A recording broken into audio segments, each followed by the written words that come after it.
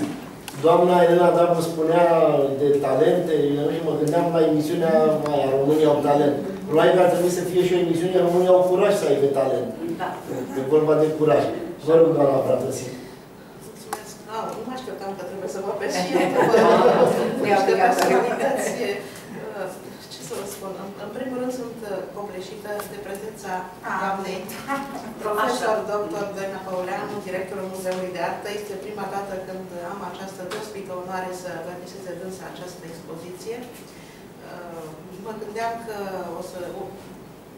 o să mă critice, dar uitați că mă gândeam că o să găsească ceva să mă tragă de urechi, dar uitați că mulțumesc din suflet de o delicatețe și de o abilitate extraordinară. Mulțumesc mult! Am avut suport. Mulțumesc mult! Și vă invit și la următoarele mele încercări. Curaj, de data asta am curaj. De asemenea, vreau să mulțumesc domnului comandor, profesor Vlodarenko, care ne-a oferit această șansă extraordinară, doamnelor de la Carol Doamnelor, să le spunem în sala Știubei. Este prima dată când avem acces în această sală și nu numai că spațiul este extraordinar și încărcat cu semnificații deosebite, dar când pășesc aici și văd, mă uit și scrie pe ușă sala Știubei, mie mi se moaie așa puțin genunchii, pe de o parte, pe de altă parte mi se înalță sufletul și atunci îi mulțumesc foarte mult și sper că această inițiativă și această bunăvoință a dumneavoastră să continue și să avem posibilitatea să facem în continuare aici câteva expoziții. Mulțumim mult! Trebuie să anunț că doamna profesor Stănescu, care este președinta Careului Doamnelor, s-a zbătut să organize această expoziție și mulțumesc de asemenea foarte mult, pentru că nu este ușor să mediezi relațiile, mai ales dintre femei, și să nu e ușor deloc, și să organizezi, să te lupți ca totul să iasă bine. Invitata de onoare a acestei expoziții personale este prietena mea, scritoarea, poeta Emilia Dabu, care este președinta clubului artistic Solteris de la Mangalia. Și nu numai atât, însă are și își trăiește copiii la Cercul Magic, care sunt suflet de excepție și care a avut asupra mea o influență extraordinară, pentru că nu m-a lăsat să nu ies în față cu lucrările mele, m-a împins pur și simplu, m-a învoltit să le afișez. Am avut expoziții la Mangalia și ei m-a susținut. Iată că mă susține, am venit de la Mangalia special pentru mine ca să mă încurajeze și plin toată stima.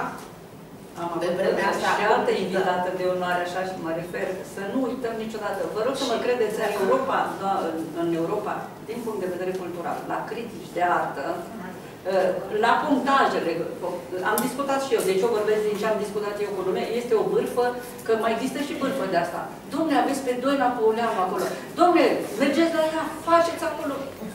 Asta este, că întotdeauna a primit cu brațele deschise oamenii care au avut curajul să creadă în puterea asta, în terapia aceasta de vindecare, de înălțare, de evoluție spirituală, prin suflet, prin inimă și prin talent. Așa că am avut așa atât de multe. Aș vrea să mai mulțumesc, dacă îmi permiteți, domnului muzeograf Ursu, care ne-a ajutat foarte mult să poziționăm atât de armonios aceste tablouri și fără de care nu ne-am fi descurcat. Va mai mult decât atâta, a reparat cu o migală nemaipomenită pereții care erau ciuruiți. Cred că de data trecută, expoziția trecută, aproape că nu se observă ce a fost aici. Deci și artiștii rănesc perete, ciuruiesc și artiștii. Avem în vedere că fiecare expoziție este indicat, nu trebuie să rămână urmă de la alte expoziții. Îi mulțumesc domnului Amiral Danilă că mă susține.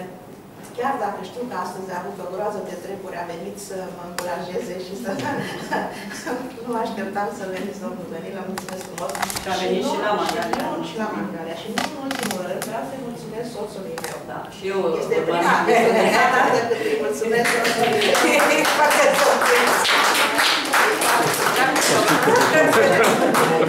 Și mulțumesc